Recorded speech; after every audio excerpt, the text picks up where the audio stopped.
Hello friends, I am Vineet Sharma from Team 360 Jaipur, Rajasthan. Friends, you all are welcome to our YouTube channel D.M.I.T Test Facts.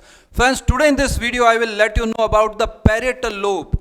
So, let's open the PPT and learn what are the lobes and what is the parietal lobe and what are the characteristics of parietal lobe. So friend, here is parietal lobe.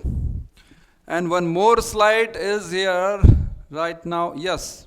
Parietal lobe. So friends, parietal lobe is responsible for body movement, fine motor and gross motor skill. According to DMIT report, if any child's parietal lobe is dominating, then he can learn only by body movements. So friends, parents are advised not to slap him, otherwise he will become coward. If we talk about another lobe, that is frontal lobe. So friends, frontal lobe is responsible for analytical, logical and reasoning ability. According to DMIT report, if any child's frontal lobe is dominating, then he can take quick and accurate decisions.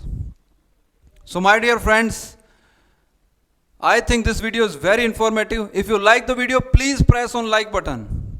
And if you are watching our YouTube channel first time, then please subscribe our channel.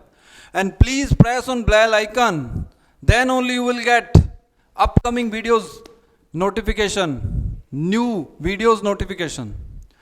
So friends, in upcoming video, I will let you know about the 4 personalities like dominating personality, influential personality, and compliant personality, standy personality.